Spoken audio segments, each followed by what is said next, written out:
Please help me welcome Mr. Eric Mortimer.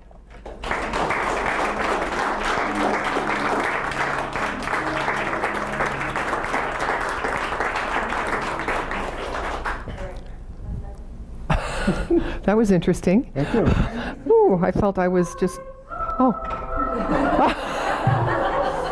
It's good, humor's good. It's okay. We're okay with silence. Yeah. We're okay. We're good. We can't always get what we want. So Yeah. perfect. Demonstrations are, yeah, exactly. Learn through experience. I just love that meditation. Thank you so much, Nadine. You're welcome. Everything comes from the, do we have? Sound up. Try again. Can you hear me now? Mm-hmm. All right. Sounds like we're good. Now I get to hear myself too. I get to be on the cell phone with myself. I just love the meditation, and everything comes from the oneness. And I get that I'm part of the oneness. I'm part of the universe, and that everything's perfect, whole, and complete. And the universe is expanding, and I'm expanding. And if I'm not growing, I'm dying. And all of my growth comes from outside of my comfort zone. And that growth comes from challenge. But don't some of those challenges really suck? I get that everything that happens to me happens for me, either to strengthen a weakness I have or teach me a lesson I need to learn. But aren't some of those lessons tough? Like, wouldn't you rather avoid some of those lessons, some of those challenges? I think we can avoid some of them. And I'll share a couple of my experiences, personal experiences today as a reminder how we can avoid some of the challenges that don't serve us as well as others. Can you hear me now? It just kind of reminds me of, you ever get messages from God or the universe or Creator, whatever name you use, where you know you're supposed to make a change and it starts with, can you hear me now? Just a little whisper. Then there's a pebble, tink, can you hear me now? Then there's a brick, can you hear me now? Then a great big refrigerator, can you hear me now? Okay, I got it. I've had a bunch of refrigerators dropped on me over the years, and I wish I got the messages early, much earlier with some, because she shouldn't have died just so I get the message.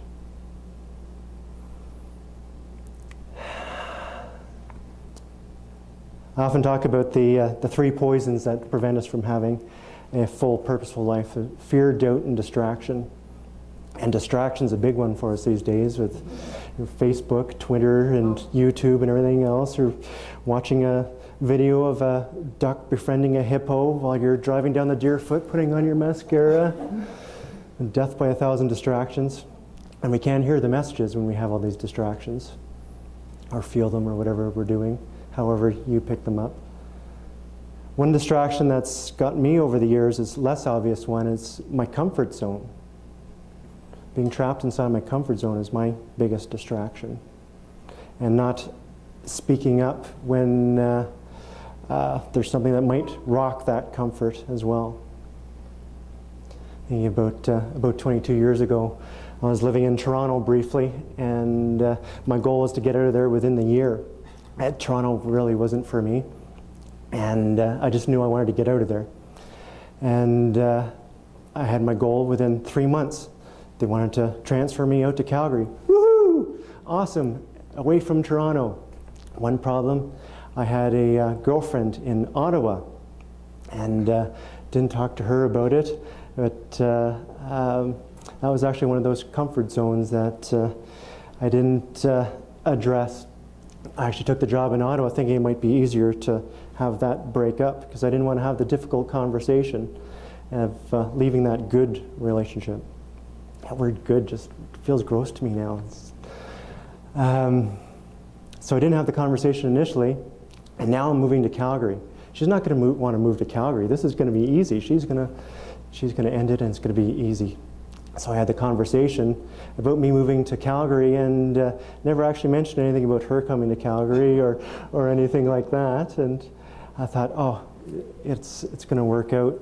And I had my plan to move to Calgary. And next thing I know, it turns out she talked to the human resource manager, and she was getting all her stuff moved to Calgary. So she came to Calgary, and we ended up living together for a year before I did have that difficult conversation. And it wasn't really fair to her either, prolonging that, but probably learned my lesson, right? If there's something that you don't want, say something. Sounds simple, but not always easy. So there's your first reminder. If there's something you want to avoid, say something. Learned my lesson, right? Not. I was in another relationship shortly after, and met a great woman, and she had a 2-year-old daughter when we met, and she's just amazing. And we really hit it off. We hit it off so well that within 2 months, she said to me, "Will you be my daddy?" Oh my gosh. What could I say? We just started going out together. I didn't want to say yes and then have to break this little girl's heart if something happened. So I did the obvious thing and distracted her with a toy. And yeah, I avoided the subject again, but the name stuck and the role stuck, and Shai wasn't distracted as easy as I was. I loved being her dad, and had a common law relationship with her mother for the first couple years. Things were amazing, and then I got into that comfort zone again, and there were some things that weren't going to change, that it was pretty obvious that I should move on. But I didn't have that difficult conversation because after all, it's Christmas. You can't do something like that at Christmas. And then it's Shai's birthday. And then 2 more years go by, and then there's something else and something else. And then the Flames are in the playoffs. We can't jinx that. So it's about 9 years later. I never said I was the brightest crayon in the box. And things were so bad that I'm trying to sleep down on the couch downstairs. And I say trying because I'm down on the couch and this owl is hooting down the chimney. I'm trying to sleep. Oh, oh, oh. Can you hear me now? Can you hear me now? Shut up. Got the pillow, tried to put the pillow over my head, and then I finally fall asleep until the pillow falls off. Can you hear me now? Can you hear me now? Months of this go by, and then the owl decides to go into the tree during the day. And it's out there, and Cheyenne says, "Oh, look, there's an owl out there, Daddy." So we go out to see it, and this owl is just peering directly into my soul, just looking at me. "Why is he here, Daddy?" "He has a message." Why didn't I see it before? The owl has a message for you from Hogwarts. So we wrote up these little messages for Cheyenne to do homework and hid them under the tree so that she would do homework. The messages were obviously for Cheyenne. Some time passed again, and the owl is just shaking its head. I'm going skiing up in Banff and going to get on the chairlift, and there's this older man with this great big mustache, like a Lenny Robinson kind of mustache, you know, the big ones. Something really stood out. You know, when you think you know somebody and you want to talk to them? And I didn't talk to him. And he goes up the chairlift, and I'm up the next chairlift. And he goes off and he starts to do his telematic skiing, and he's intentionally going back and forth. And I get fastened, and I'm going down the hill, and first run of the day, and it's almost vacant, except I see this bird going across the ski hill. What the heck is that bird doing? It's going so slowly. It's going to get hit by a skier. What the heck's going on? And it's going, and it's going, and sure enough, it makes it across to the other side. Then all of a sudden, out of nowhere, this other bird comes out and starts flying at me. I try to make an adjustment, and it hits me right on the side, and it hits the pole. And I stop, and I run back up the hill as fast as I could, the fastest you can in ski boots. You ever in one of those dreams where you can't run, where you're powerless? Trying to run up the hill. And the bird is going around in a circle, its wing obviously broken, and it's an owl. It's a young owl doing circles, and I have to try and save it. And just then the man with a big barbed mustache comes up behind it, traps it with the V of his skis. He picks it up, brings it into the forest, and releases it.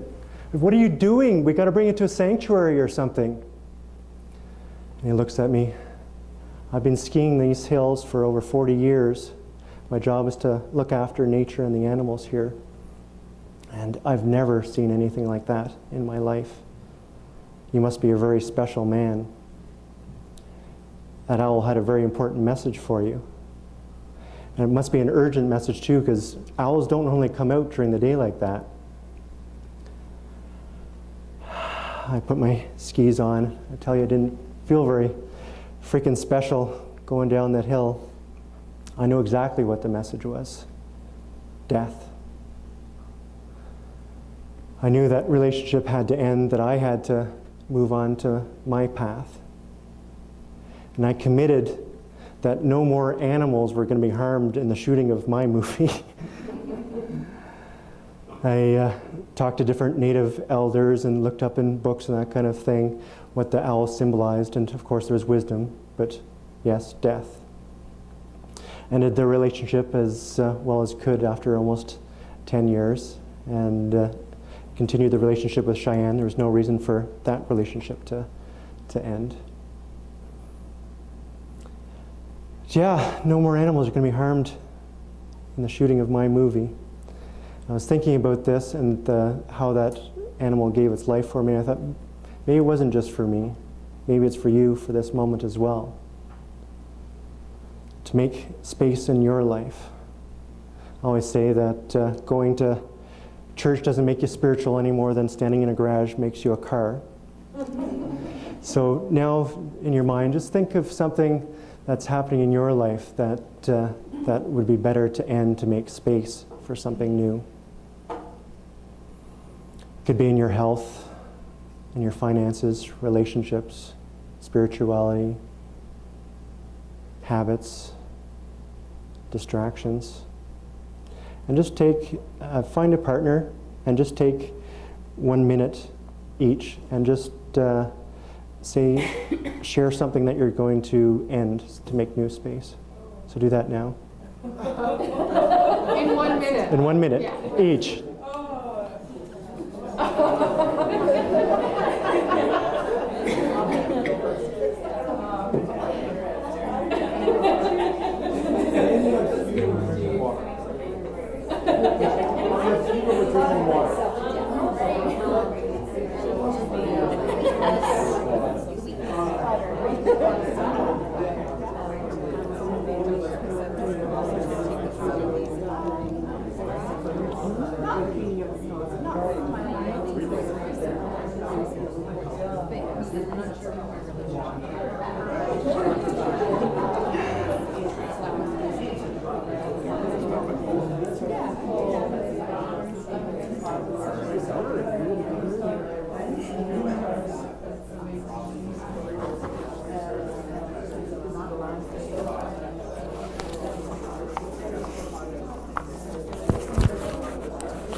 If you haven't switched yet, make sure you switch.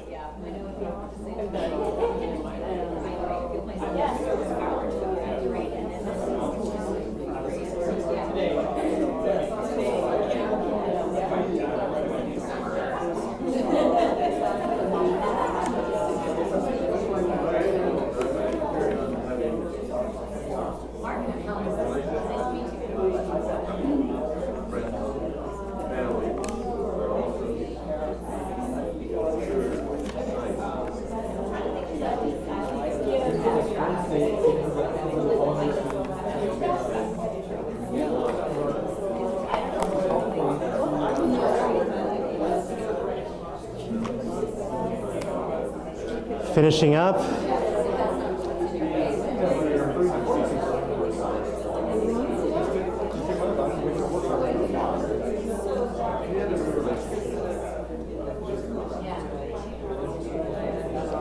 If we come to a close. Pardon? Every week? All right. We're on a bit of a tight schedule because of our late start, I think, with the traffic and stuff. So we'll be we're still good. We're good. We're good. Okay. Does one person want to share? Is there one person who wants to make a declaration? Something that they're going to end? Yes. Okay. Go ahead. I love. I just last week left Kelowna. I gave away most of my possessions, and I moved here, and so it's a whole new, fresh start. And the main thing that I want to focus on in the next 3 months is my health and fitness. Great. Thank you. The nature abhors a void. If there's a space, we'll fill it. Well, if you want fewer weeds on your lawn, overseed it with grass. So when we're making the space now, the main reason that people don't have what they want is they're not clear on what they do want, is what I see. Your life is a direct reflection of the clarity that you have. One of my favorite parts of the clarity circle is when the group sees how quickly our intention is reflected in our intentions. And this actually freaks out some people, right, Derek? Especially when we have the group intention and it expands. And won't, like Nadine said, we won't share what that was because there's some of you that are coming to that and don't want to ruin it. But just to get an idea now, just look around the room right now and see anything that is red. See everything that you can that is red. And take note of it. Now close your eyes. Close your eyes and think of all the red items that you saw. How many did you see? Now how many yellow items did you see? So what we focus on, you can open your eyes now. What we focus on is what we move towards. And you probably caught some of that with the owl. That was part of what I did wrong as well, thinking of the other bird going across and somebody hitting it. And then I couldn't take my eyes off of it as well. You hear it all the time with car accidents. There'll be a desert with one telephone pole, and that's what they'll hit. Because that's what we look at. I was golfing in South Carolina last week, and clear fairway, except for the 150-yard marker. I wind up, guess what I'd hit? 150-yard marker, 20 yards backwards. That's the other thing. Commitment. When I make commitment to something, I made a commitment to do this talk, when I'm clear, courageous, and committed, everything, that marker was the color red for this talk.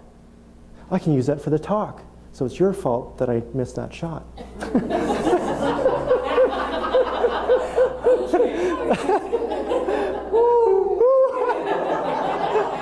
I get it. No fridges, please. So getting clear, courageous, and committed and what we move towards will fill and we'll get less of what we don't want, because we still will get our challenges, and but they're challenges that are on our path. They're going to make us even greater people. One of my goals was actually to go to space. That was my big, hairy, audacious goal, as they'd say, good to great. I can't remember his name, Jim Collins. So that was my color red. Anything about going to space, I would see it. And I picked up a message on the news that there's going to be a trip to space auctioned off at a David Foster Foundation concert. So within the day, rented a tuxedo and got everything all set to go to this event, and I was going to go to space. I was going to be the first Canadian civilian to go to space. And was there and got to rub shoulders with all kinds of amazing people, and texting back and forth with Derek actually that night too. We went shortly before. I just got to meet Sinbad. Yeah, I just got to. So all kinds of people that were there that were playing life at a whole new level. There's people there that were making donations of 10, 20, 500,000, $1 million to this charity. And there's a woman there that was donating her kidney to a child. And I thought, how the heck am I going to spend all this money on myself going to space when these people are giving so much, when there's a woman giving her kidney for somebody else? So even though the target was space, I became a different person as a result of that. And I've stepped up my game since then. I was one and decided that I was going to double my real estate and 10x my transformational business. And things have gone up since then. So clarity, courage, and commitment, and that's what the Clarity Circle is about. So I hope some of you will join us at that as well. Are you going to mention something about the Clarity Circle after, too, or you go? It's on the June 26th to the 28th, and there's a number of people that have done it. People that are there, if you put your hand up, just so if you're willing to let people talk to you about if they're interested. And if you commit to it, you can talk to Jen, and 50% of your tuition will go to the Joy of Life if you sign up today too. So, yeah. So the lesson of the owl, speaking my voice, I committed that nothing was going to go on that long again. I ended up in a relationship again where there were some things that weren't tolerable for me, and I ended it at an earlier stage this time. And shortly after I ended that relationship, I ended up in a very interesting ceremony, and I had an experience of going to the void. And in that space, I was with the nothingness. I was nothing and I was everything. And I felt total bliss and total joy. The only thing I realized very quickly is I couldn't touch anything. I couldn't move anything. There wasn't the contrast of feelings. I realized what a gift it is to have any emotion, any feeling. And I got to test that out shortly afterwards. I saw this lady at a party. She accidentally ran into me at the party. And my heart was aching, my soul was aching, and I had to go upstairs, and I was bawling my eyes out, and the host was there and he said, "Wow, look at you. I wish I could feel that deeply." And I'm bawling my eyes out. But I was actually looking at myself at the same time as an observer, and I was looking and I was like, "Yeah, you go. That's freaking awesome. This is what you're here for." And I was trying to protect myself and others from that kind of feeling, and that's is what we're here for. So if there's something that's you're trying to avoid in order to get to something else, please don't. Know that everything that's in the way is on the way, and that everything that happens to you happens for you.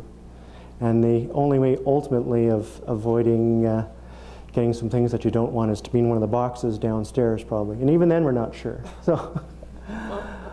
So thank you. I think we're at our time until we've got the mastermind afterwards. I hope you'll join us for that. It's a very powerful experience. We were at dinner last night with somebody that was at our mastermind, and he actually is implementing one of the things that he learned at the mastermind, and it's been his best practice for building his business since. So it's pretty powerful. So hope you remember life is a gift. And play, serve, love. Thank you.